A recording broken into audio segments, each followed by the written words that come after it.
I'll be playing Prelude number 2 by Lobos.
So, a couple of things. Here you've been playing all these second chords. Okay. You've been putting the right note on the left hand and playing the wrong note on the right hand. You're playing, I think, the fourth string, but it's the third string. So it's all the minor thirds that you'd be playing here. You know what I'm saying? Every time that arpeggio comes, you didn't play this note. You had it here, but in the right hand, So. Did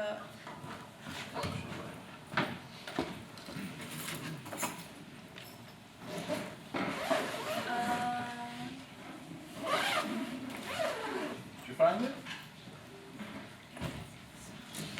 My brain's not really working. It's okay. I'm looking in front of people. I'm like trying to think faster than Mine isn't working much. And this tuning, you think the brain can work? Here. Let's go from the class.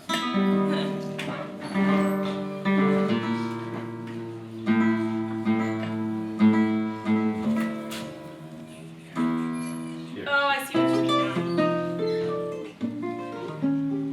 See, I didn't hear the sound.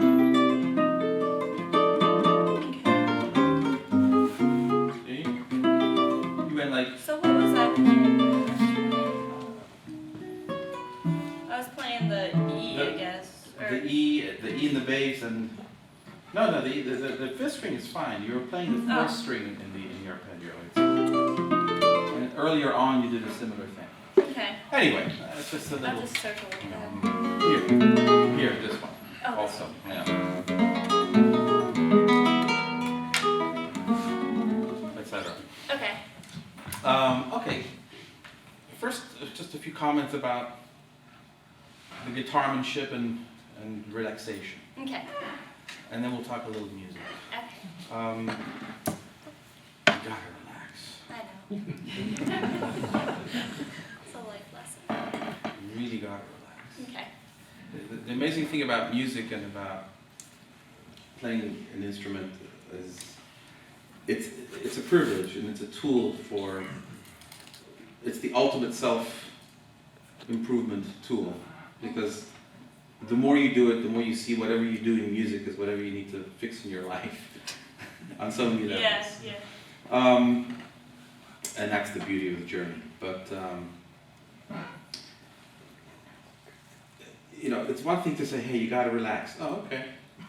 Why didn't I think of that? Never considered that. Wow, concept. Okay, sure. I'll consider it. But the thing is how you practice and how you program your bodily behavior and your mental state is what eventually comes out in performance. When you perform, it's like battle. Okay. It really is. I can't think of a better analogy because it's true. Of course, it's peaceful, but it's like battle in the sense where if you're doing martial arts and you practice everything slowly, like in Tai Chi mode, and everything is slow and controlled and this and that. The reason they do it that way, there's multiple, but the idea is that you program the fluidity and the connectivity and the relaxation into the motion when you're doing it that way. That when you go out and do battle, you don't even have to think, and it's like you have this button, and it's the battle mode, and it's right between the relaxation that you've programmed throughout practice time and the adrenaline that you get during performance. And when they meet together, then hopefully, ideally after many years, yeah, some people do it right away, but the idea is that the relaxation, again, relaxation is another word that has to be examined properly. It's not relaxation, it's not this. It's an alert, you have to be alert, of course, but you have to be devoid of any unnecessary tension, is the key word. Not relaxation, you can't be relaxed, because you're unfocused, but devoid of unnecessary tension. And this is the first thing that struck me when you started playing. You weren't breathing. It's hard though. I think about like trying to breathe and it's like can't do it all at once. You know? Walking too loud? Yeah. It's like playing Take 2 steps. really hard. Take 2 steps. I got the walking. Yeah, you have to do, before you start playing, you know, it's important to just even pay attention to your body, even if it's for 5 seconds. Okay. Audiences they already bought the ticket, they already paid their money, they're not going to leave that quickly. If you meditate for half an hour, maybe they'll think about leaving. But, give yourself 5 to 10 seconds at least to create your space, your mental space that you own, and you're drawing them into your space. Okay. And that involves taking time, paying attention to your body, paying attention to your hands, and taking at least 2 or 3 deep breaths. Okay. At least one. And just sit there, just stop, because now is the moment. And that moment of anticipation of when you start is like,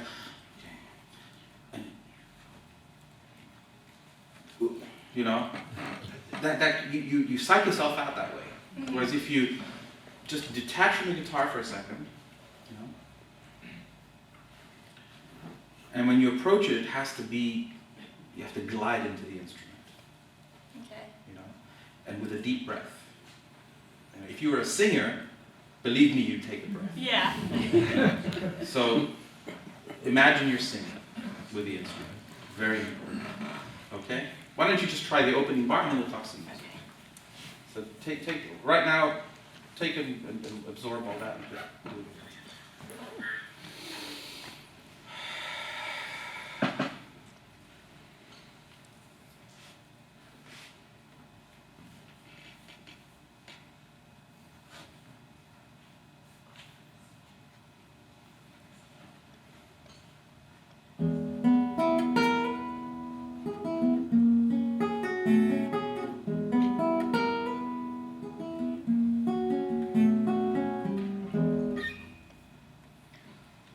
Oh, you said bar, so. I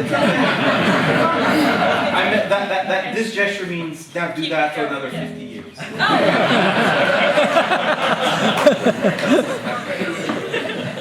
Like this for the rest of your life. Yeah. Again, in this context of half an hour, it's impossible to address everything, but I need you to really work, put awareness on your shoulders and on your hands, and you have to really relax them. Okay. And then a very quick trick for that. How do people relax? How do you do that? If you sit down, however you sit, it's okay. While I'm playing or while I'm just sitting? No, while you're playing. Oh. And right before you're playing.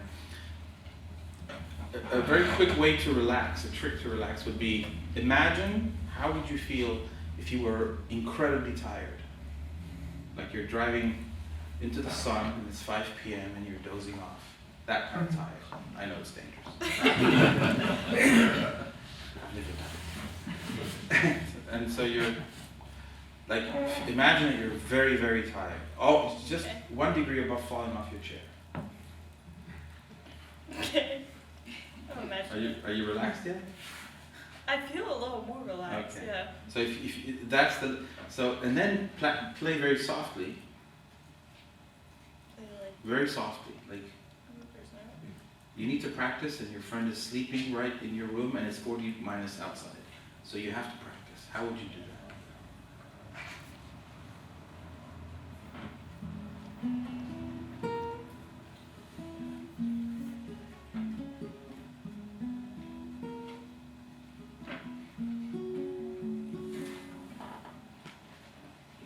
You need to relax. Okay. Anyway, I won't pick on that anymore. Okay. That's a separate issue for you to figure out. But, Yeah, but you need to yeah. address it in some shape or form. Okay. Okay. Yeah. All right. So, Prelude number 2. Love this piece.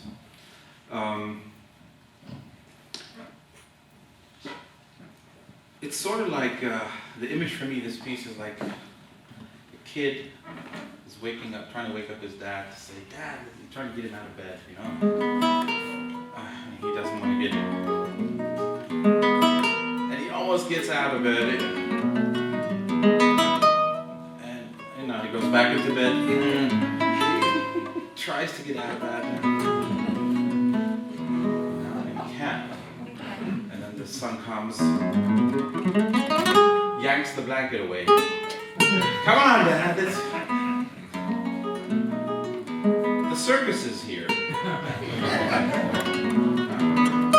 Okay. Okay, so he's trying to get his dad out of bed to go to the circus. Okay. And so it's kind of, there has to be some humor in here. I give that image because it's a very subtle thing between, you know, playing in tempo and doing that little rit.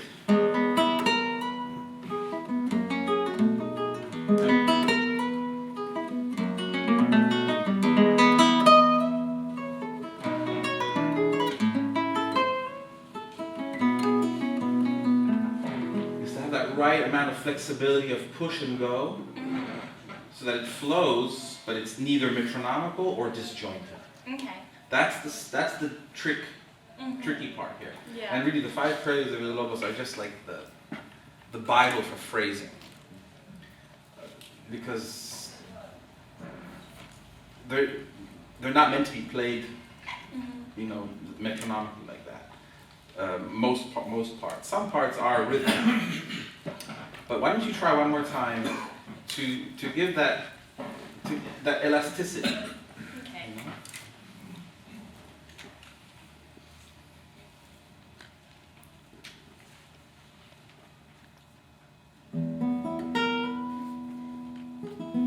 Okay. Okay. So here's what I want you to do.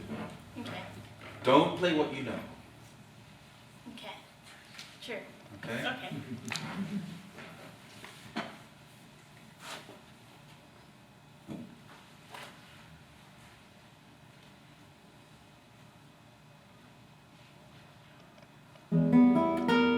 Sounds the same. Okay. That's good. You noticed.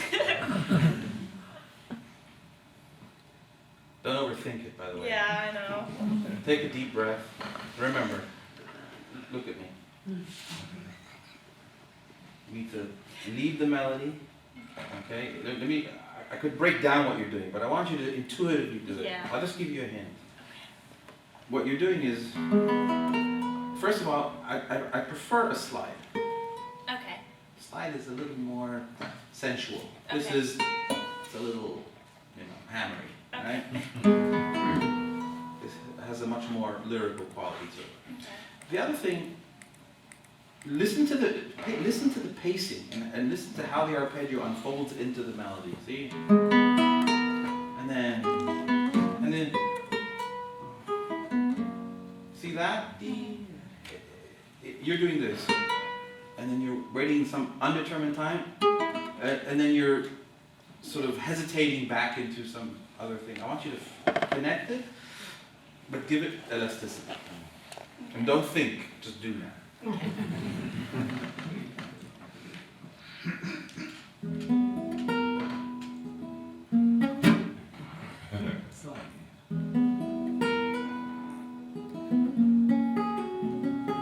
Check it out. You have see, this is the power of programming. Okay. You've programmed a certain way, and Yes. it's hard to get out of that. Yeah. Just face me a second. Face me. Okay. Yeah, like this. Okay. Okay. So, let's play it together. Okay. All right. Here we go. Look. So, and see here. Don't wait too long. Here. Yeah. See. See.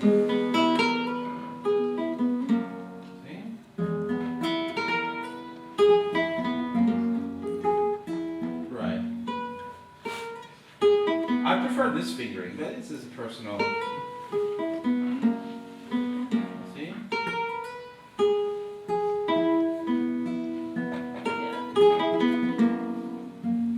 It's a taste thing.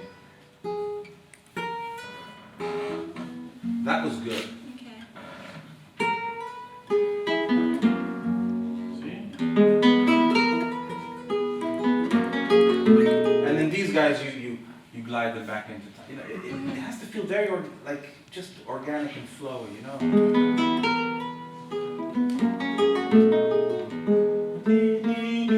This little middle melody here.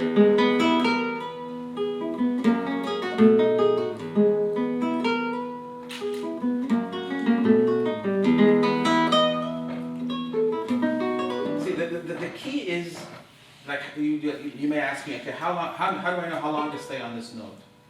Until you hear it sustained. For as long as you hear it sustained, once it dies, and you wait beyond that, you've killed the phrase. Okay. In this case. Okay. Yeah. Okay? Let's do it together. Go. Okay.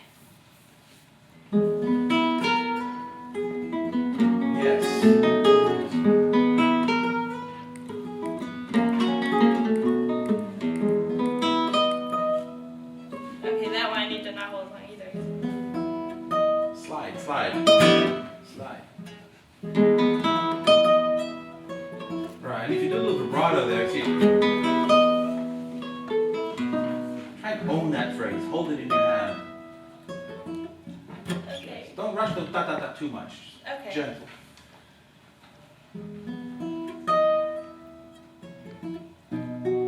Yeah.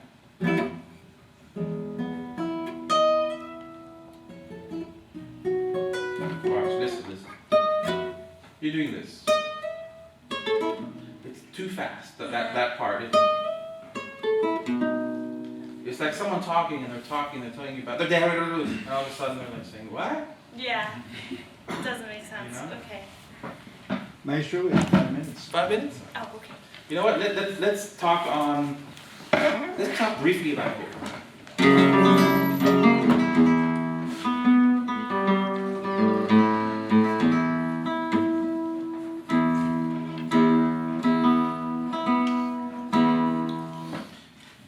Again, it has to do with your tension in your right hand. And basically, okay, my guitar's out of tune now because it came from some other land. I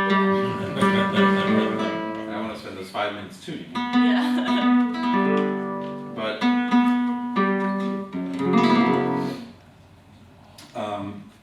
number one, the articulation and clarity in the right hand for these arpeggios is very important. So when you practice it, you just got to take your time and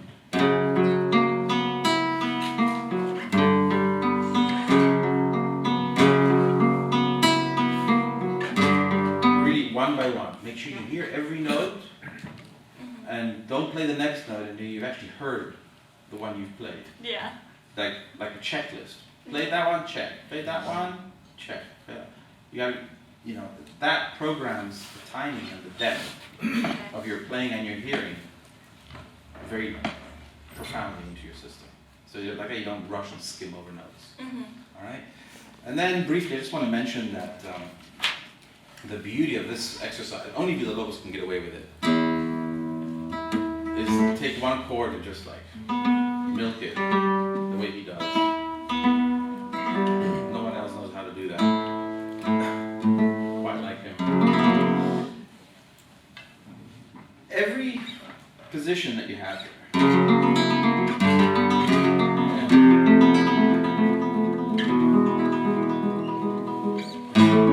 has a different color. So this one is sort of the default forte.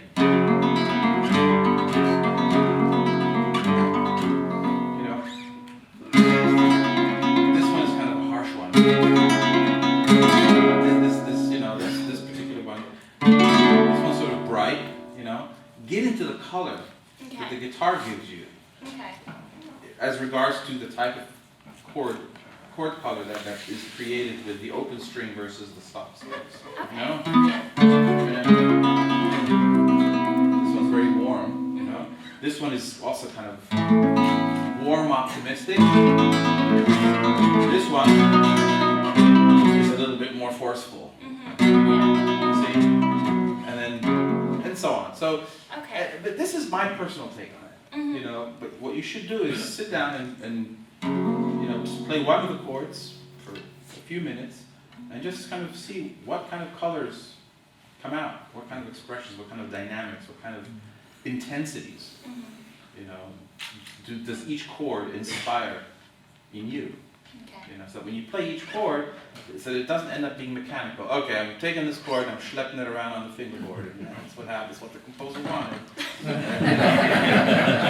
Rather than own it and say, oh, this is what you want. Okay, well, see what I can add to that, or see what I can discover in that.